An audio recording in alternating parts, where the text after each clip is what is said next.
저는 북한 김정은 근위사단 대대장이었습니다. 수령님께 맹목적으로 충성했던 제가 조국을 등지고 탈북을 결심한 충격적인 이유가 있습니다.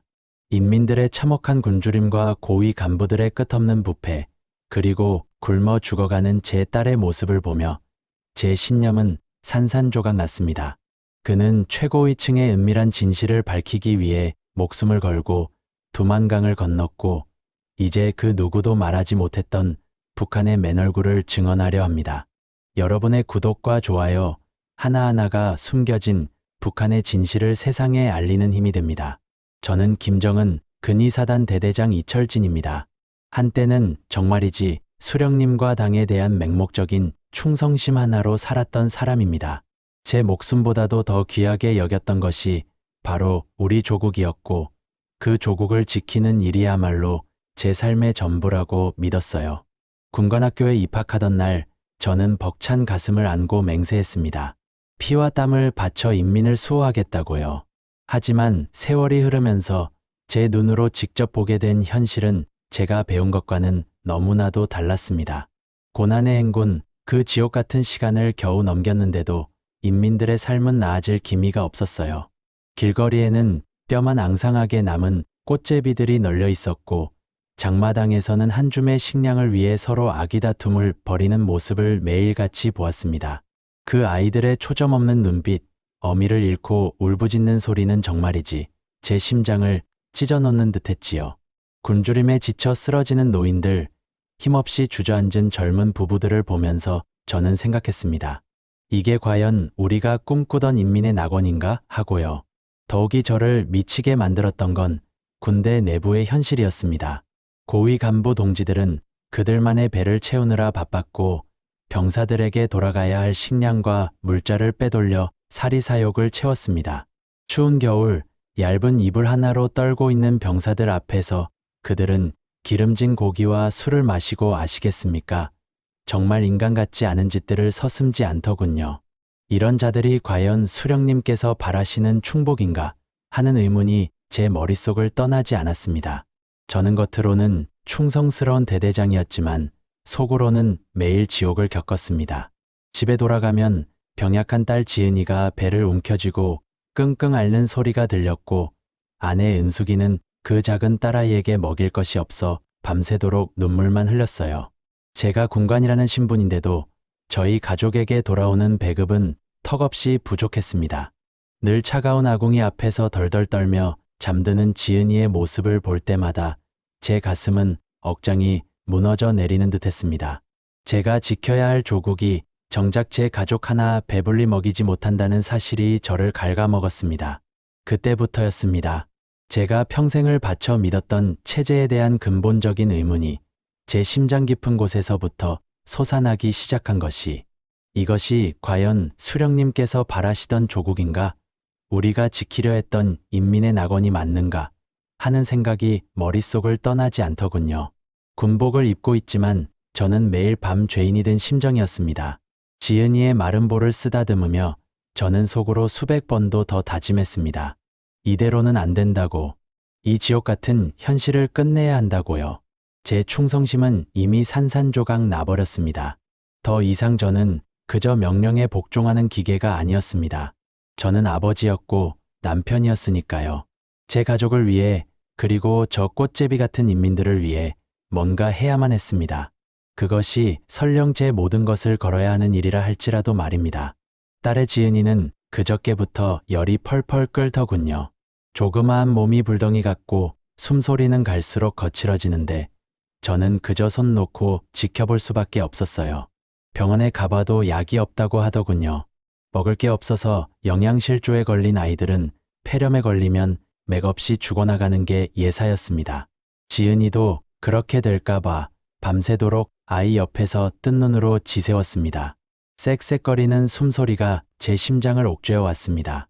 아내 은숙이도 말랐던 몸이 더 야위어서 손등에 핏줄이 다 드러났지 뭡니까?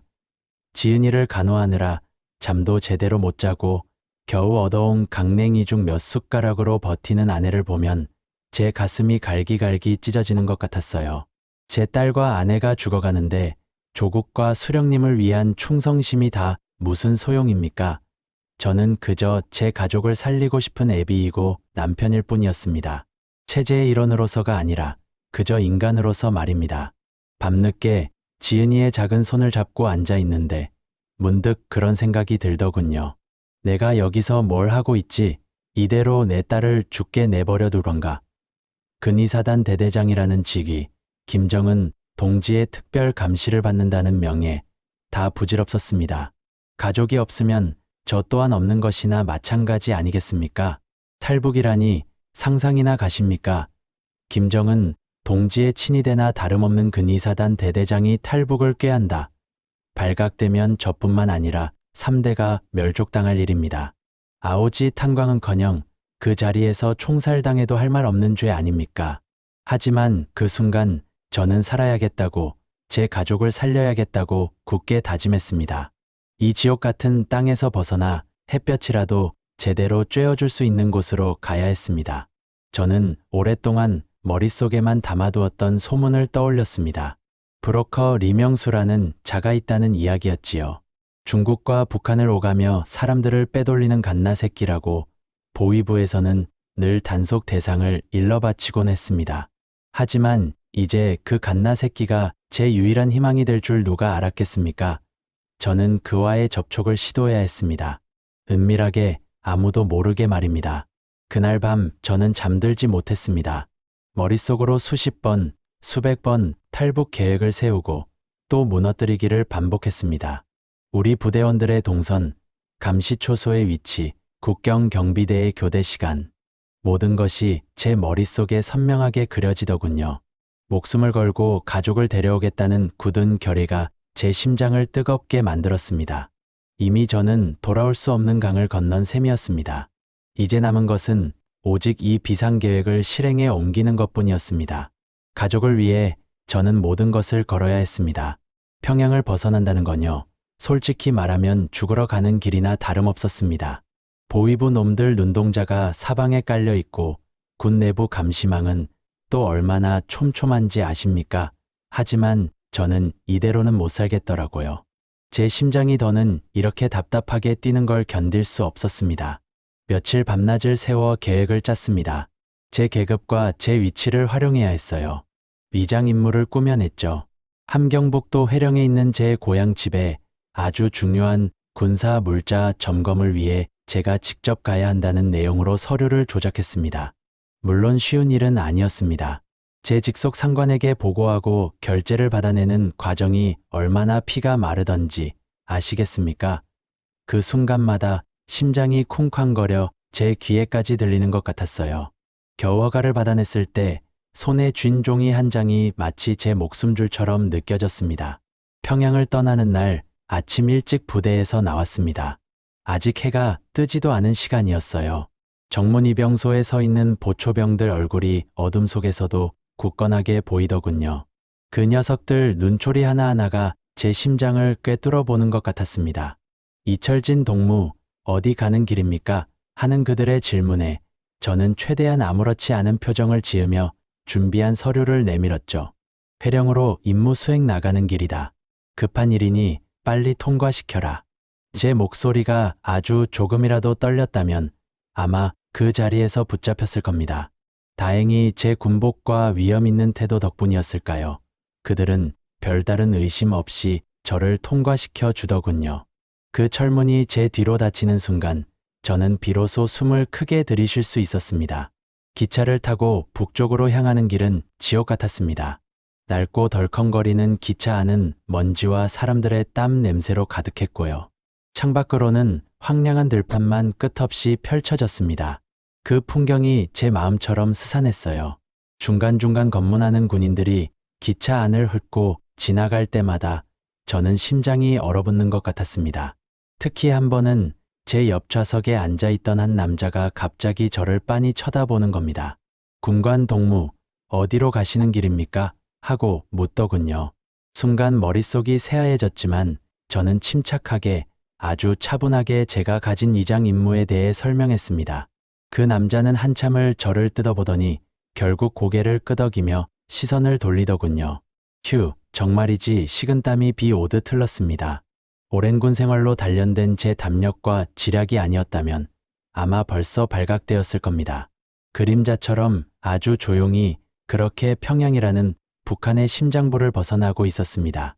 회령에 거의 다다랐을 때쯤 창밖으로 보이는 산들이 점점 더 깊고 어둡게 느껴지더군요. 이제부터가 진짜 시작이라는 것을 저는 직감했습니다. 함경북도 회령까지 가는 길은 정말이지 제가 살면서 겪은 모든 고생을 합쳐놓은 것보다 더 힘들었어요. 덜컹거리는 차 안에서 온몸이 부서지는 것 같았지요. 그래도 희망 하나 붙잡고 버텼어요. 드디어 회령 땅을 밟으니 벌써 해가 기우는 참이더군요. 잿빛 하늘 아래로 낡은 건물들이 그림자처럼 서 있었는데 제 마음도 그 그림자처럼 무거웠습니다. 약속 장소에 가니 저 멀리서 한 그림자가 저를 기다리고 있었어요. 어둠 속에서 저를 향해 손짓하는 그 사람이 바로 브로커 리명수 씨였지요. 인상은 좀 무뚝뚝했지만 눈빛은 살벌하리만치 예리했어요. 저를 보자마치 다가와서는 제 옷깃을 여며주며 낮은 목소리로 속삭였습니다. 이제부터 정신 똑바로 차려야 해. 알겠니? 하는 말이 아직도 귀에 서네요.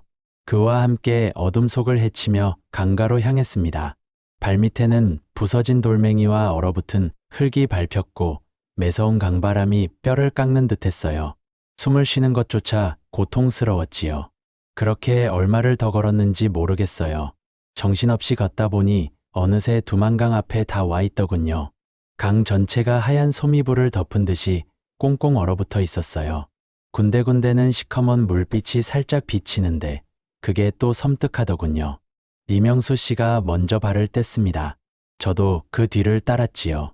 얼음판이 어찌나 미끄럽던지 한 발 한 발이 살얼음 밟는 것 같았어요. 발이 헛디딜 때마다 심장이 철렁 내려앉았지요.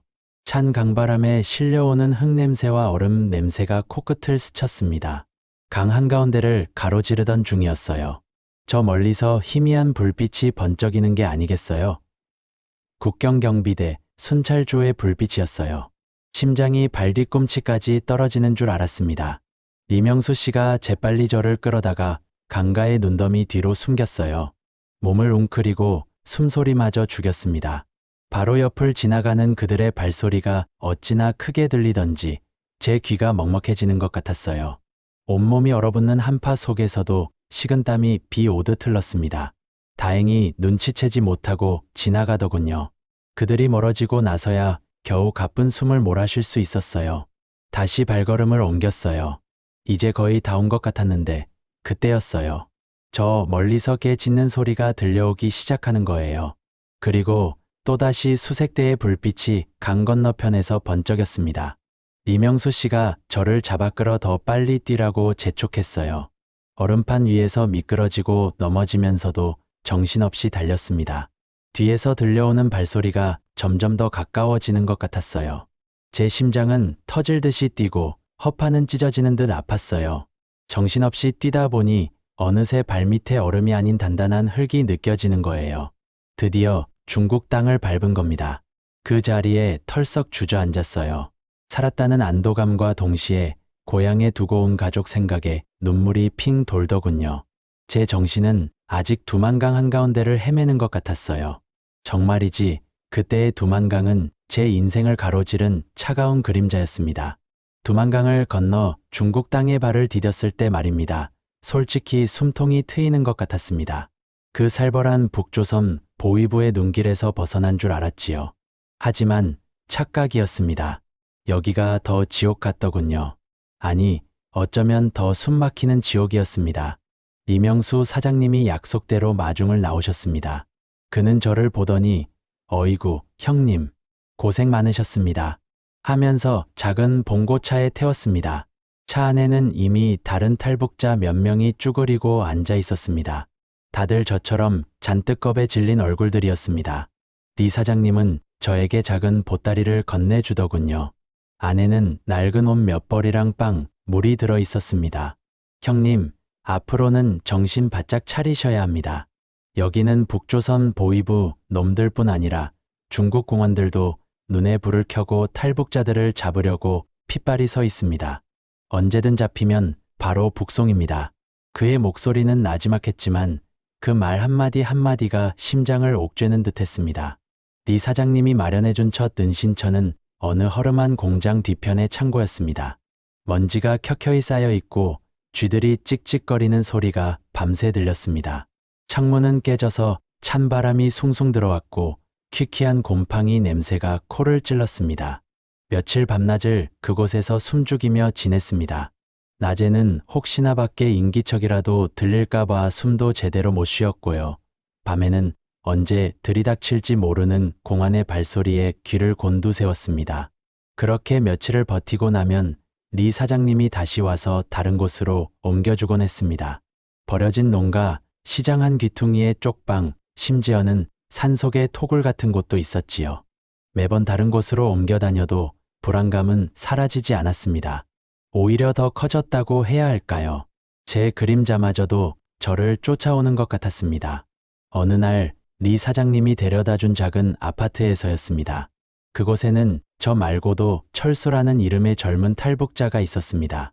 저보다 몇 살 어린 친구였는데 눈빛이 참 선했습니다. 서로 의지하며 지냈습니다. 북조선에서의 이야기며 가족에 대한 그리움이며 밤늦도록 도란도란 이야기꽃을 피웠습니다. 철수도 저처럼 아내와 어린 딸을 두고 왔더군요. 서로의 아픔을 보듬어주며 언젠가는 꼭 가족들을 다시 만날 수 있을 거라는 희망을 이야기했습니다. 그런데 어느 날 새벽 문을 두드리는 소리가 들렸습니다. 공안이다. 문 열어. 심장이 발밑으로 쿵 하고 떨어지는 것 같았습니다. 철수와 저는 혼비백산에서 부엌 쪽으로 몸을 숨겼습니다. 창문 밖으로 희미하게 경찰차의 불빛이 번쩍이는 게 보였습니다. 그때 철수가 제 귀에 대고 속삭이더군요. 형님, 제가 시간을 벌겠습니다. 얼른 도망치십시오. 저는 철수의 말에 잠시 망설였습니다. 하지만 이내에 정신을 차리고 창문을 열었습니다. 비좁은 창틀을 넘어 밖으로 뛰어내리려는 순간이었습니다. 등 뒤에서 철수의 목소리가 들렸습니다. 공안 동지들, 여기 이철진이 있습니다. 저놈이 주범입니다. 망치로 머리를 한 대 얻어맞은 기분이었습니다. 철수가 저를 배신한 겁니다. 눈앞이 캄캄해졌습니다. 믿었던 사람에게 뒤통수를 맞으니 세상에 대한 모든 신뢰가 무너지는 듯했습니다. 하지만 제가 여기서 잡히면 모든 게 끝이라는 생각에 이를 악물고 몸을 던졌습니다. 좁은 골목길을 미친 듯이 달렸습니다. 뒤에서는 공안들의 고함 소리와 발소리가 점점 가까워져 왔습니다. 그 밤에 죽는 줄 알았습니다. 겨우 몸을 숨긴 곳은 쓰레기 더미가 쌓인 뒷골목이었습니다. 냄새는 지독했지만 숨을 곳이 거기밖에 없었습니다. 덜덜 떨리는 몸을 웅크리고 앉아 밤을 새웠습니다.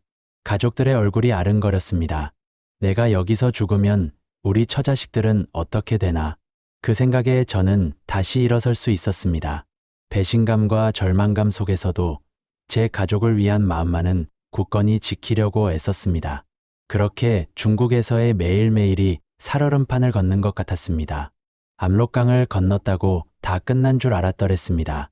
하지만 중국 땅에 발을 딛고 나니 여기가 더한 지옥이더군요. 숨 쉬는 것조차 조심해야 하는 날들이었습니다. 이명수 그 브로커 말입니다. 처음엔 그리 친절하게 굴더니만 돈 맛을 보더니만 사람이 싹 변해버리더군요. 이철진 동무, 이거로는 안 되겠습니다. 더 내놓으라오. 안 그러면 공안에 신고하는 거 일도 아니야. 그 소리 듣는데 심장이 쿵 내려앉는 줄 알았지 뭡니까. 가진 돈을 다 털어주었는데도 만족하지 못하고 시시때때로 저를 협박하며 더 많은 것을 요구했습니다. 그들의 탐욕은 끝이 없더군요. 단속도 정말 무서웠습니다. 시내버스에 탔는데 갑자기 공안들이 들이닥쳐서 신분증 검사를 하더랍니다. 사람들은 우르르 내리고 저는 그냥 맨 뒷자리에서 숨도 제대로 못 쉬고 몸을 웅크렸어요. 그들의 시선이 제게 닿을까봐, 눈 마주칠까봐 얼마나 두려웠는지 아십니까? 다행히 제 앞 사람까지만 검사하고 지나가더군요. 그때는 정말이지 신께서 저를 버리지 않으셨다고 생각했습니다. 밤이 되면 건물 그림자에 숨어 지내고 낮에는 사람들의 시선을 피해 허름한 식당 구석에서 끼니를 때우는 척했습니다. 언제 어디서 공안이 튀어나올지 모르는 공포 속에서 말입니다. 그런데 말입니다. 단순히 불법 체류자 단속만 무서운 게 아니었어요.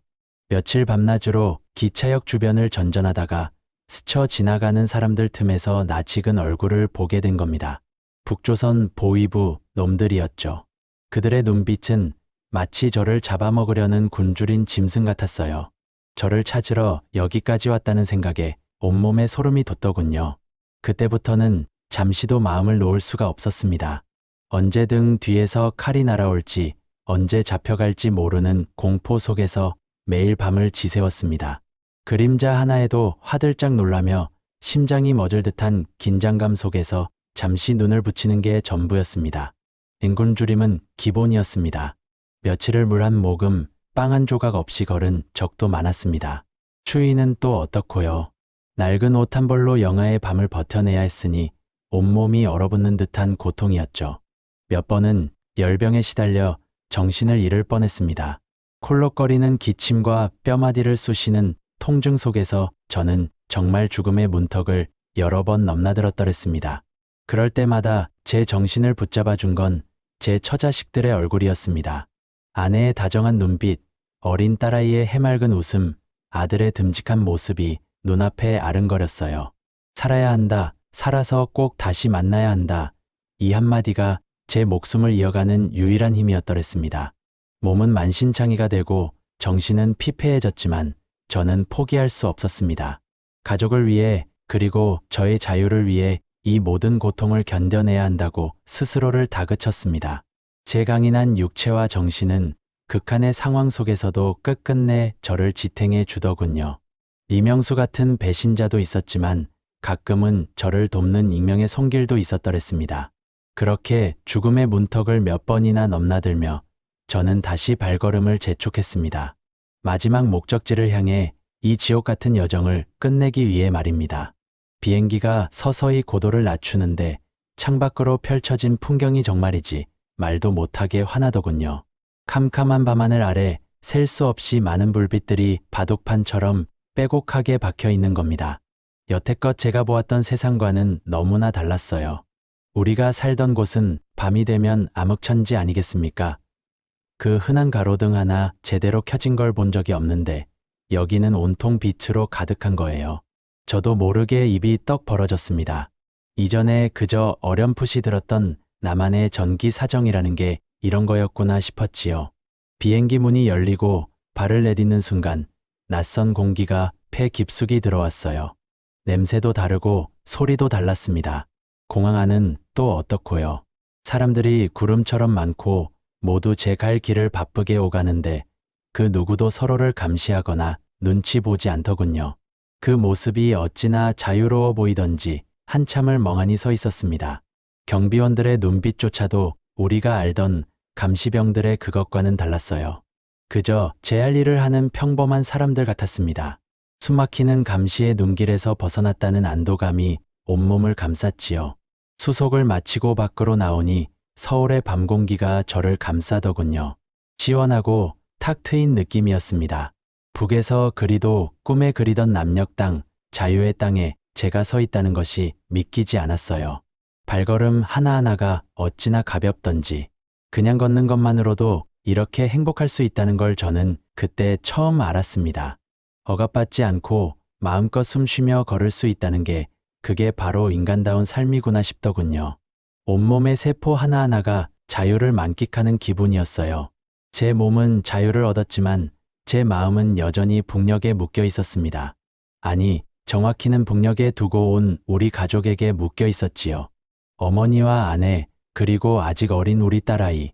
그 애들을 두고 저 혼자만 이렇게 밝고 따뜻한 곳으로 왔다는 죄책감이 파도처럼 밀려왔습니다. 제가 떠나온 그곳은 여전히 어둠 속에 잠겨 있을 텐데 제 가족들은 지금 이 순간에도 추위와 굶주림 속에서 저를 기다리고 있을 텐데 저만 이렇게 행복해도 되는 건가 싶어 가슴이 미어져 왔습니다. 남한에 와서 처음으로 먹은 음식은 따뜻한 국밥이었습니다. 제가 여태껏 먹어본 그 어떤 음식보다도 맛있었어요. 배가 고파서가 아니라 아마도 그 안에 담긴 자유의 맛 때문이었을 겁니다. 뜨거운 국물이 목구멍을 타고 넘어가는데 그 따뜻함이 제 마음까지 녹이는 것 같았습니다. 하지만 숟가락을 들 때마다 혹독한 추위 속에서 굶주리고 있을 가족들의 얼굴이 아른거려 목이 메었습니다.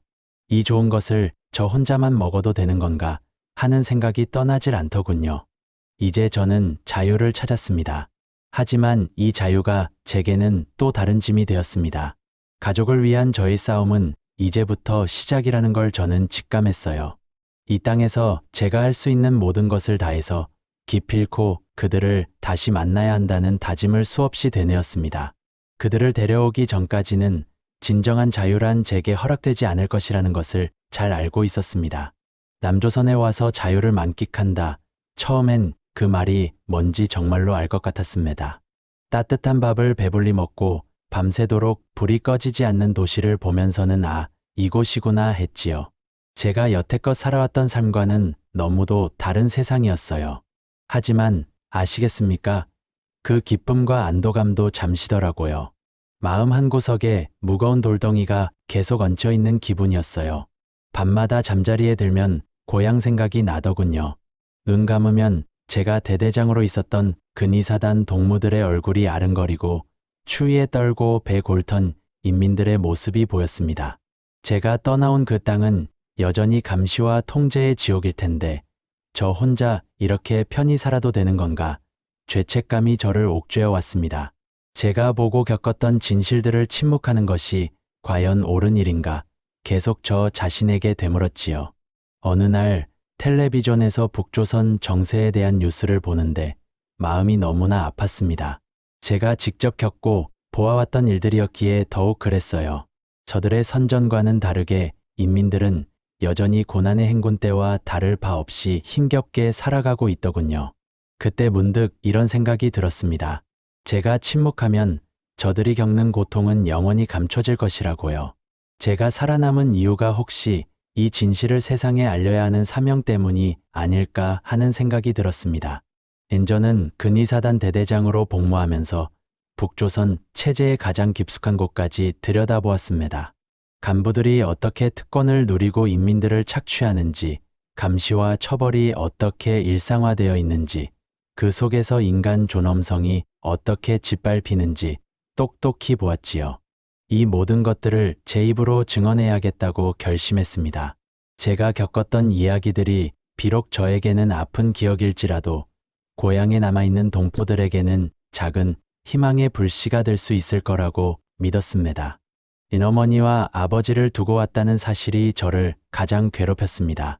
그분들의 안위가 늘 걱정되었지만 제가 여기서 목소리를 내는 것이 어쩌면 그분들을 위한 마지막 효도가 될 수도 있겠다는 생각이 들었습니다. 그분들이 살아있는 동안 아니면 그 후라도 제가 전하는 자유의 메시지가 그 땅에 닿기를 바랐습니다. 저의 이야기는 단순한 한 개인의 탈북기가 아닙니다. 북조선 인민 전체의 고통과 인내, 그리고 자유에 대한 갈망을 대변하는 목소리가 되어야 한다고 생각합니다. 새로운 싸움이 시작된 겁니다. 총을 들고 싸우는 것이 아니라 제 목소리로 진실을 이야기하고 희망을 전하는 싸움 말입니다. 이 싸움은 결코 쉽지 않을 겁니다.